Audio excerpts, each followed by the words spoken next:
So നമ്മൾ ഇന്ന് അടുത്തൊരു ടോപ്പിക്കാണ് പഠിക്കാൻ പോകുന്നത്. അത് കോഗ്നേറ്റീവ് ഡെവലപ്മെന്റ് ആണ്. ഓക്കെ, അപ്പൊ അതിൽ തന്നെ നമ്മൾ രണ്ട് തിയറീസ് പഠിക്കും. ഷോൺ പിയാഷയുടെ തിയറി ഓഫ് ഇന്റലക്ച്വൽ ഡെവലപ്മെന്റ്, അതുപോലെ തന്നെ ബ്രൂണറിന്റെ തിയറിയും നമ്മൾ ഇതിൽ പഠിക്കും. അപ്പൊ അതിന് കോഗ്നേറ്റീവ് ഡെവലപ്മെന്റ് എന്താണെന്ന് അറിയുന്നതിന് മുൻപ് എന്താണ് കോഗ്നിഷൻ? കോഗ്നിഷൻ പറയുന്ന വേർഡ് വന്നിരിക്കുന്നത് ഒരു ലാറ്റിൻ വേർഡിൽ നിന്നാണ്, കോഗ്നോസിയർ. അതിന് തന്നെ നമ്മൾ രണ്ടായിട്ട് തിരിച്ചു, കോഗ്നോസിയർ. ഈ വാക്കിന്റെ അർത്ഥം എന്ന് പറയുന്നത് ടു ഗെറ്റിംഗ് ടു നോ, ഒരു കാര്യത്തെ അറിയാൻ വേണ്ടിയിട്ട്. അപ്പൊ എന്താണ് cognition? Cognition is a person's ability to thunder. അതൊരു കോഡാണ്. അപ്പൊ തണ്ടറിലൂടെ നമ്മൾ എന്തൊക്കെയാ, ഒരാൾക്ക് തിങ്ക് ചെയ്യാനുള്ള, ഹൈപ്പോത്തസിസ് നടത്താനുള്ള, അണ്ടർസ്റ്റാൻഡ് ചെയ്യാനുള്ള, നോട്ടീസ് ചെയ്യാനുള്ള, കൺക്ലൂഷൻസ് ഡ്രോ ചെയ്യാനുള്ള, ഇവാലുവേറ്റ് ചെയ്യാനുള്ള, ആൻഡ് റീസണിങ് ആൻഡ് റിമെമ്പർ ചെയ്യാനുള്ള ഒരാളുടെ കഴിവിനെയാണ് നമ്മൾ കോഗ്നിഷൻ എന്ന് പറയുന്നത്. അപ്പോൾ കോഗ്നിറ്റീവ് ഡെവലപ്മെന്റ് എന്ന് പറയുന്നത് എന്താണ്? കോഗ്നിറ്റീവ് ഡെവലപ്മെന്റ് എന്ന് പറയുന്നത് growth of the mental abilities and capacities that help an individual to adjust to the ever changing environmental condition. അപ്പോൾ മാറിക്കൊണ്ടിരിക്കുന്ന ചുറ്റുപാടിനനുസരിച്ച് ഒരു ആൾക്ക്, ഒരു ഇൻഡിവിജ്വൽ പേഴ്സണാലിറ്റിക്ക് അഡ്ജസ്റ്റ് ചെയ്യാനുള്ള മെന്റൽ എബിലിറ്റീസ് ആൻഡ് കപ്പാസിറ്റീസിനെയാണ് നമ്മൾ കോഗ്നിറ്റീവ് ഡെവലപ്മെന്റ് എന്ന് പറയുന്നത്. അപ്പൊ അതിൽ തന്നെ നമ്മൾ പറഞ്ഞു രണ്ട് തിയറീസ് ആണ് നമ്മൾ പഠിക്കുക. ഒന്ന് ഷോൺ പിയാഷെ, JEAN എന്നാണ് അതിന്റെ സ്പെല്ലിംഗ് എങ്കിലും നമ്മൾ അതിനെ പ്രൊനൗൺസ് ചെയ്യുക ഷോൺ പിയാഷെ എന്നാണ്. Okay, Jean Piaget's theory of cognitive development and Bruner's theory of intellectual development. ഈ രണ്ട് തിയറീസ് ആണ് കോഗ്നിറ്റീവ് ഡെവലപ്മെന്റിന്റെ അണ്ടറിൽ വരുന്ന രണ്ട് തിയറീസ്. ഓക്കെ അല്ലേ? അപ്പോ നമ്മളോട് ജസ്റ്റ് ഷോൺ പിയാഷെ സ്റ്റേജസ് ഓഫ് ഡെവലപ്മെന്റ് ചോദിച്ചു കഴിഞ്ഞാൽ നമ്മൾ ആകെ എഴുതേണ്ട കാര്യം, നമുക്ക് 4 സ്റ്റേജസ് ആണ് ഉള്ളത്. Sensorimotor stages, preoperational stages, concrete operational stages. ഇത് കോൺക്രീറ്റ് അല്ല, last stage formal operational stage. Concrete അല്ല കേട്ടോ, അത് ഫോർമൽ ഓപ്പറേഷണൽ സ്റ്റേജ് ആണ്. അതാണ് നമ്മൾ എഴുതേണ്ടു. അതുപോലെ തന്നെ പ്രീ ഓപ്പറേഷണൽ സ്റ്റേജിനെ നമ്മൾ പ്രീ കോൺസെപ്ച്വൽ പീരീഡും അതുപോലെ തന്നെ ഇൻഡ്യൂറ്റീവ് സ്റ്റേജും ആയിട്ട് ഡിവൈഡ് ചെയ്തിട്ടുണ്ട്. പക്ഷേ നമ്മളോട് നമ്മുടെ ക്വസ്റ്റ്യൻ എന്ന് പറയുന്നത് Jean Piaget's theory of cognitive development ആണെങ്കിൽ അതിനു മുൻപ് നമ്മൾ എന്തൊക്കെ എഴുതിയാലാണ് നമുക്ക് ഫുൾ മാർക്ക് സ്കോർ ചെയ്യാൻ പറ്റുക, അല്ലെങ്കിൽ എന്തൊക്കെയാണ് നമ്മൾ എഴുതേണ്ട കാര്യം. അപ്പോൾ അതിൽ നമ്മുടെ Sean Piaget's theory of cognitive ഡെവലപ്മെന്റിനെ നമ്മൾ, ഷോൺ പിയാഷെ എന്ന് പറയുന്നത് ഒരു സ്വിസ് ബയോളജിസ്റ്റ് ആണ്.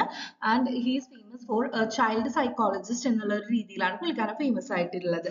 അപ്പോൾ ഷോൺ പിയാഷെയുടെ തിയറി പറയുമ്പോൾ നമ്മൾ എന്തൊക്കെ എഴുതണമെന്ന് വെച്ചാൽ അതിന്റെ cognitive structure, cognitive functioning and stages of development.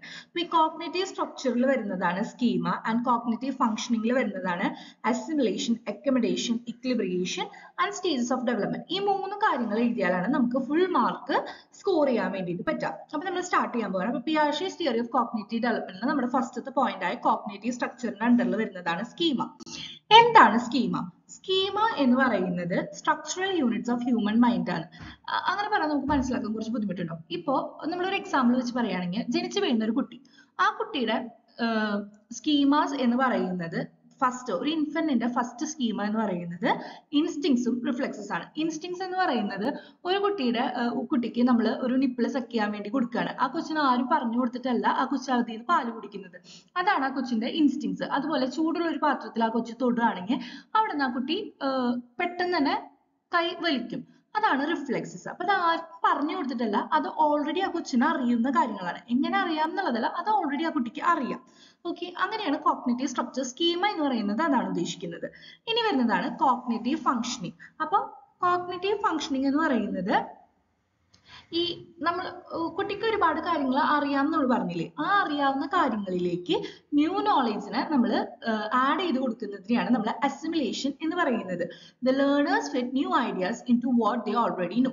അപ്പൊ അതിനൊരു എക്സാമ്പിൾ പറയുകയാണെങ്കിൽ, ഒരു കുട്ടി ഒരു കാപ്പി ഇങ്ങനെ കേളി ഹെയർ ഉള്ള ഒരാളെ കാണാണ്. അപ്പൊ ആ കുട്ടി പറയാണ് ഓ ദേ ക്ലൗൺ പോന്നു എന്ന് പറയാണ്. അതാണ് അസിമിലേഷൻ. ഒരു കേളി ഹെയർ ഉള്ള ഒരാളെ കണ്ടപ്പോ ആ കുട്ടി പറയാണ് അത് ക്ലൗൺ ആണെന്ന്. പക്ഷേങ്കിൽ അക്കമഡേഷൻ എന്ന് പറയുന്നത് ഈ എക്സിസ്റ്റിംഗ് നോളേജ് വർക്ക് ആവുന്ന സാഹചര്യത്തിൽ നമ്മൾ പുതിയ നമ്മൾ പുതിയ പഠിച്ചൊരു സ്കീമിനെ നമ്മൾ ഓൾറെഡി എക്സിസ്റ്റിംഗ് ആയിട്ടുള്ള ഒരു സ്കീമിലേക്ക് ആഡ് ചെയ്ത് കൊടുക്കുന്നതിനെയാണ് അക്കോമഡേഷൻ എന്ന് പറയുന്നത്. അതും ഞാനൊരു അതേ എക്സാമ്പിൾ വെച്ച് പറയാണ്. ഇപ്പോൾ നമ്മൾ പറഞ്ഞു ഒരു കേളി ഹെയർ ഉള്ള ഒരാളെ കണ്ടപ്പോൾ ക്ലൗൺ എന്ന കുട്ടി പറഞ്ഞു, അതാണ് അസിമിലേഷൻ. അപ്പോൾ ആ കുട്ടിയുടെ അച്ഛൻ പറയാണ്, ഇല്ല മോനെ, അത് ക്ലൗൺ അല്ല, ഒരു കേളി ഹെയർ ഉണ്ടായാൽ മാത്രം പോരാ, കളർഫുൾ ഡ്രസ്സസും കൂടി ഇട്ടാലാണ് അതൊരു ക്ലൗൺ ആയിട്ട് മാറുള്ളൂ. അപ്പോൾ അതിനെയാണ് നമ്മൾ അക്കോമഡേഷൻ എന്ന് പറയുന്നത്. അപ്പൊ ആ കുട്ടിക്ക് മനസ്സിലായി കേളി ഹെയർ മാത്രം ഉണ്ടായാൽ പോരാ, നമ്മൾ കളർഫുൾ ഡ്രസ്സസും കൂടി ഇട്ടാലാണ് അതൊരു ക്ലൗൺ ആവുള്ളൂ. അപ്പോൾ ഒരു ക്ലൗണിനെയും ഒരു കേളി ഹെയർ ഉള്ള ആളെയും ഈ അസിമിലേഷൻ ആൻഡ് അക്കോമഡേഷൻ വഴി കൊച്ചിന് തിരിച്ചറിയാൻ വേണ്ടിയിട്ട് പറ്റുന്നുണ്ട്. പിന്നെ വരുന്നതാണ് ഇക്ലിബ്രേഷൻ. നമ്മൾ ഈ പഴയ നോളേജും അതുപോലെ തന്നെ പുതിയ നോളേജും തമ്മിലൊരു ബാലൻസ് കൊണ്ടുവരണം. അതിനെയാണ് നമ്മൾ ഇക്ലിബ്രേഷൻ എന്ന് പറയുന്നത്. അപ്പൊ കോഗ്നിറ്റീവ് ഫംഗ്ഷനിങ്ങിൽ 3 എണ്ണമാണ് പറയുന്നത്: അസിമിലേഷൻ, അക്കോമഡേഷൻ, ഇക്ലിബ്രേഷൻ. അസിമിലേഷൻ എന്ന് പറയുന്നത് learners with new ideas into what they already know. Accommodation എന്ന് പറയുന്നത് എക്സിസ്റ്റിംഗ് നോളേജ് വർക്ക് ആവുന്ന സാഹചര്യത്തിൽ പുതിയ സ്കീമാസിനെ ആഡ് ചെയ്യുന്നതാണ്. ഇക്ലിബ്രേഷൻ എന്ന് പറയുന്നത് state of balance between the existing knowledge and the new knowledge. അപ്പം ഇത് ജസ്റ്റ് ഒരു ഫ്ലോ ചാർട്ട് പോലെ കൊടുത്തിരിക്കുന്നതാണ്. സ്കീം എന്താണ്, അസിമിലേഷൻ എന്താണ്, അക്കോമഡേഷൻ എന്താണ്, ഇക്ലിബ്രേഷൻ എന്താണ്, ഇത് തന്നെയാണ് ആ പോയിന്റ്സിൽ നമ്മൾ പറഞ്ഞിട്ടുള്ളൂ. ഇനി നെക്സ്റ്റ് വരുന്നതാണ് സ്റ്റേജസ് ഓഫ് ഡെവലപ്മെന്റ്. നമ്മൾ ഓൾറെഡി പറഞ്ഞു 4 സ്റ്റേജസ് ഓഫ് ഡെവലപ്മെന്റ്സ് ആണ് വരുന്നത്. Sensorimotor stage, preconceptual period, അതിനെ നമ്മൾ ഫർദർ ആയിട്ട് പ്രീ ഓപ്പറേഷണൽ സ്റ്റേജ്, അതിനെ നമ്മൾ preconceptual period and intuitive stage ആയിട്ട് ഡിവൈഡ് ചെയ്തിട്ടുണ്ട്. പിന്നെ വരുന്നതാണ് കോൺക്രീറ്റ് ഓപ്പറേഷണൽ സ്റ്റേജ്, പിന്നെ വരുന്നതാണ് ഫോർമൽ ഓപ്പറേഷണൽ സ്റ്റേജ്. ഇതിനെ കുറിച്ച് നമുക്ക് ഡീറ്റെയിൽഡ് ആയിട്ട് പഠിക്കാം. എന്താണ് സെൻസി മോട്ടോ സ്റ്റേജസ്? അപ്പൊ 0 തൊട്ട് ബർത്ത് തൊട്ട് 2 വയസ്സ് വരെ ഉണ്ടാകുന്ന ആ ഒരു ആക്ഷൻസിനെയാണ് നമ്മൾ സെൻസി മോട്ടോ സ്റ്റേജസ് എന്ന് പറയുന്നത്. ഇവിടെ കുട്ടികൾ പഠിക്കുന്നത് എങ്ങനെയാണ്? സെൻസസ് ആൻഡ് ആക്ഷൻസിലൂടെയാണ് ആ കുട്ടികൾ ഓരോ കാര്യങ്ങൾ പഠിക്കുന്നത്. ഓക്കെ, അവിടെ ഉണ്ടാകുന്ന മെയിൻ ക്യാരക്ടറിസ്റ്റിക്സ് എന്തൊക്കെയാണ്? ആദ്യം വരുന്നതാണ് ഒബ്ജക്റ്റീവ് പെർമിയൻസ് എന്ന് പറഞ്ഞാൽ understanding that the object exist even when not seen എന്ന് പറഞ്ഞാൽ ഒരു ഡോറ് ഇല്ലെങ്കിൽ ഒരു പട്ടി എന്ന് നമ്മൾ പറയണം, ഒരു ഡോഗ് എന്ന് നമ്മൾ പറയുമ്പോൾ ആ ഡോഗ് അവിടെ പ്രസന്റ് അല്ലെങ്കിലും ആ കുട്ടിക്ക് അറിയാം ഡോഗ് എന്ന് പറയുന്ന ഒരു സാധനം അവിടെ എക്സിസ്റ്റ് ചെയ്യുന്നുണ്ട്. അതിനെയാണ് നമ്മൾ ഒബ്ജക്ട് പെർമിയൻസ് എന്ന് പറയുന്നത്. പിന്നെ വരുന്നതാണ് early imitation and pretend play എന്ന് പറഞ്ഞാൽ നമ്മൾ പാരന്റ്സിനെ ഇമിറ്റേറ്റ് ചെയ്യുക. ഇപ്പൊ അമ്മയുടെ ഒരു സാരി എടുത്ത് നമ്മൾ അമ്മയും കുട്ടിയും കളിക്കില്ലേ, അതൊക്കെ എന്തിന്റെ ഭാഗമാണ്? Early imitation and pretend play. അതൊക്കെയാണ് ഈ സെൻസറി മോട്ടോ സ്റ്റേജസിൽ നടക്കുന്നത്. അപ്പോൾ മെയിൻ ആയിട്ട് 6 കാര്യങ്ങളാണ് അവിടെ നടക്കുന്നത്. Sensory exploration. അപ്പൊ സെൻസറി എക്സ്പ്ലോറേഷൻ എന്ന് പറയുന്നത് infant uses their sense to learn about the world. പിന്നെ റിഫ്ലെക്സീവ് ബിഹേവിയർ എന്ന് പറഞ്ഞാൽ റിഫ്ലെക്സീവ് ബിഹേവിയർ നമ്മൾ നേരത്തെ പറഞ്ഞ പോലെ ചൂടുള്ള സാധനത്തിൽ തൊടുമ്പോൾ റിഫ്ലെക്സ് ആയിട്ട് നമ്മൾ ആ കൈ അവിടെ നിന്ന് എടുക്കുന്നു. ഒബ്ജക്ട് പെർമിയൻസ്, ഒരു സാധനം അവിടെ ഇല്ലെങ്കിലും ആ സാധനം എക്സിസ്റ്റ് ചെയ്യുന്നുണ്ടെന്ന് ആ കുട്ടിക്ക് അറിയാം. Circular reaction, repeating actions to explore the effects of enjoyment എന്ന് പറയുന്ന ഒരു കുട്ടി നിരന്തരമായിട്ട് തമ്പ് സക്ക് ചെയ്യുന്നതൊക്കെ സർക്കുലർ റിയാക്ഷന്റെ ഭാഗമായിട്ട് ഈ സ്റ്റേജിൽ നടക്കുന്ന ഒരു ക്യാരക്ടറിസ്റ്റിക്സ് ആണ്. Then imitation, cause and effect. അപ്പൊ സെൻസറി മോട്ടോ സ്റ്റേജിൽ 6 കാര്യങ്ങൾ നടക്കുന്നതാണ് നമ്മൾ പറഞ്ഞത്. ഏതൊക്കെയാണ്? Sensory exploration, reflexive behaviour, object permanence, circular reactions, imitations, cause and effect. ഈ കോസ് ആൻഡ് ഇഫക്ട് എന്ന് പറയുന്നത് ഇപ്പോൾ ഒരു സ്വിച്ച് നമ്മൾ ഇട്ടാൽ ആ ലൈറ്റ് കത്തും എന്ന് ആ കുട്ടിക്ക് മനസ്സിലാവുന്നതിനെയാണ് understanding that action leads to outcomes.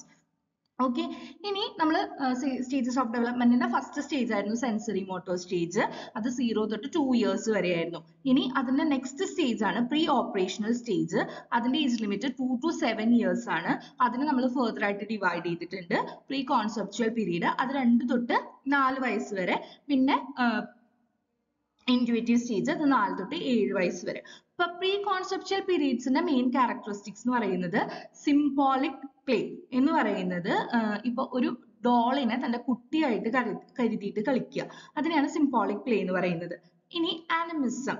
അപ്പൊ ഈ കുട്ടിക്ക് നമ്മൾ പറയില്ലേ, ഈ കുട്ടിക്ക് വിശക്കുന്നുണ്ട്, അപ്പൊ എന്റെ കുട്ടിക്ക് വിശക്കണു എന്ന് പറഞ്ഞാൽ നമ്മൾ അതിനെ ചോറ് കൊടുക്കില്ലേ, അത് ഒരു ഒബ്ജക്റ്റ് ആണ്. പക്ഷെ ആ ഒബ്ജക്റ്റിന് നമ്മൾ അതൊരു മനുഷ്യനായിട്ട് കരുതിയിട്ട് നമ്മൾ അതിന് ഫുഡ് കൊടുക്കുന്നതിനെയാണ് ആനിമിസം എന്ന് പറയുന്നത്. ദെൻ ആനിമിസ്റ്റിക് തിങ്കിങ്, അതെന്താന്ന് വെച്ചാൽ ഈഗോസെൻട്രിക് ആണ്. ആ കുട്ടികൾക്ക് ഏർലി സ്റ്റേജ് കുറച്ച് ഈഗോസെൻട്രിക് ആണ് എന്ന് പറഞ്ഞാൽ അവർക്ക് അവരുടെ കാര്യം മാത്രം അറിഞ്ഞാൽ മതി. ബാക്കി ലൈക്ക് ഇപ്പൊ ഒരു മിഠായി വേണം എന്ന് വാശി പിടിക്കുമ്പോൾ ആ കുട്ടിക്ക് അപ്പൊ തന്നെ മിഠായി വേണം. അവര് ചുറ്റുപാടുള്ള എന്തൊക്കെയാണ് നടക്കുന്നത്, അല്ലെങ്കിൽ അച്ഛന് എന്തെങ്കിലും ഡിഫിക്കൽട്ടീസ് ഉണ്ടോ, അതൊന്നും ആ കുട്ടിക്ക് അറിയണ്ട. പിന്നെ മാജിക്കൽ തിങ്കിങ്, ഇമാജിനേഷൻ പവർ ഈ സ്റ്റേജിൽ കൂടുതലായിരിക്കും. പിന്നെ വരുന്നതാണ് ഇൻറ്റ്യൂറ്റീവ് പീരീഡ്. ഇവിടെയും ഈഗോസെൻട്രിസം കണ്ടിന്യൂ ചെയ്തുകൊണ്ട് പോകുന്നു. പിന്നെ കൺസർവേഷൻ എന്ന് പറയുന്നത് ഇപ്പൊ ഒരേ അളവിൽ, ഇപ്പൊ 1 ലിറ്റർ വെള്ളം നമ്മൾ ഒരു ക്യൂബിലേക്ക് ഒഴിച്ചു, ഒരേ ലിറ്റർ വെള്ളം നമ്മൾ ഒരു ഗ്ലാസ്സിലേക്ക് ഒഴിക്കുകയാണ്. അപ്പൊ ഇത് രണ്ടും ആ കുട്ടിക്ക് ആ ഷേപ്പിന്റെ ഉള്ളിലുള്ളത് 1 ലിറ്റർ വെള്ളമാണെന്ന് ആ കുട്ടിക്ക് മനസ്സിലാക്കാൻ വേണ്ടിയിട്ട് പറ്റില്ല. രണ്ടിലും 1 ലിറ്റർ വെള്ളമാണ്. ആ കുട്ടി ആ ഷേപ്പിൽ ഇപ്പൊ ഗ്ലാസ്സിന് ഹൈറ്റ് ഉണ്ടെങ്കിൽ ഗ്ലാസ്സിലാണ് കൂടുതൽ വെള്ളം ഉണ്ടാവുക, ക്യൂബില് വെള്ളം കുറവാണ്, അങ്ങനെ ഒന്ന് ചിന്തിക്കാനുള്ള കഴിവാണ് ആ കുട്ടിക്ക് ഉള്ളൂ. പിന്നെ റാപ്പിഡ് ലാംഗ്വേജ് ഗ്രോത്ത്, നമ്മൾ ലാംഗ്വേജസ് കൂടുതൽ പഠിക്കുന്ന ഒരു സമയമാണ്. പിന്നെ ലോജിക്കൽ റീസണിങ്ങിന്റെ ബിഗിനിങ് സ്റ്റേജും ഇതാണ്. ഓക്കെ, ഇനി വരുന്നതാണ് കോൺക്രീറ്റ് സ്റ്റേജ് 3 ആണ്. കോൺക്രീറ്റ് ഓപ്പറേഷണൽ സ്റ്റേജ് 7 തൊട്ട് 11 വയസ്സ് വരെ. അവിടെ ഉണ്ടാകുന്നതാണ് ലോജിക്കൽ തിങ്കിങ്. പിന്നെ കുട്ടിക്ക് ലോജിക്കൽ തിങ്കിങ് ഉണ്ടാവും. പിന്നെ ക്ലാസിഫിക്കേഷൻ ആൻഡ് സീരിയേഷൻ. ക്ലാസിഫിക്കേഷൻ എന്ന് പറയുന്നത് കളേഴ്സിന്റെ ബേസിസിൽ നമുക്ക് ഓരോ സംഭവങ്ങളെ, ഇപ്പൊ മഞ്ഞ കളറിൽ വരുന്നത് ബനാന, അതുപോലെ മഞ്ഞ ബോളൊക്കെ, അങ്ങനെ കളേഴ്സിന്റെ ബേസിസിൽ നമുക്ക് സോർട്ട് ചെയ്യാൻ വേണ്ടി പറ്റും. പിന്നെ ഹൈറ്റിന്റെ ഓർഡറിൽ വെക്കാൻ പറ്റുന്നതിനെയാണ് നമ്മൾ സീരിയേഷൻ എന്ന് പറയുന്നത്.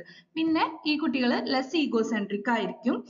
പിന്നെ റിവേഴ്സിബിലിറ്റി ഓഫ് ആക്ഷൻ എന്ന് പറയുന്നത്, ഇപ്പൊ നിന്റെ ചേട്ടനാണ് അരുൺ, അപ്പൊ അരുണിന്റെ അനിയത്തി ആരാണ് എന്ന് ചോദിച്ചാൽ അത് ഞാനാണ് എന്ന് പറയാനുള്ള കഴിവ് ആ കുട്ടിക്ക് ഉണ്ട്. ഇതൊക്കെയാണ് ആ ഏജിന്റെ ക്യാരക്ടറിസ്റ്റിക്സ്.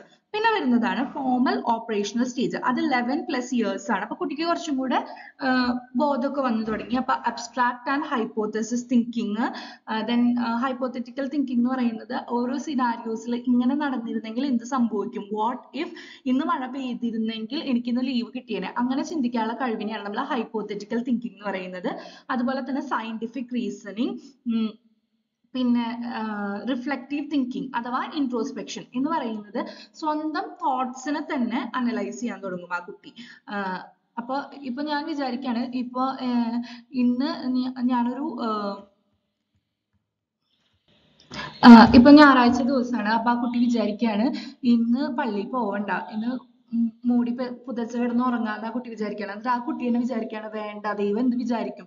അത് നമ്മൾ ആരോടും ആ ഒരു തോട്ട് ഷെയർ ചെയ്യുന്നില്ല. പക്ഷെ ആ കുട്ടി തന്നെ തിങ്ക് ചെയ്തു, ആ തിങ്ക് ചെയ്ത സംഭവത്തിനെ എന്നെ കുറിച്ച് അനലൈസ് ചെയ്ത് ശരിയായിട്ട് തീരുമാനം എടുക്കുന്നതിനെയാണ് നമ്മൾ റിഫ്ലക്റ്റീവ് തിങ്കിങ് അഥവാ ഇൻട്രോസ്പെക്ഷൻ എന്ന് പറയുന്നത്.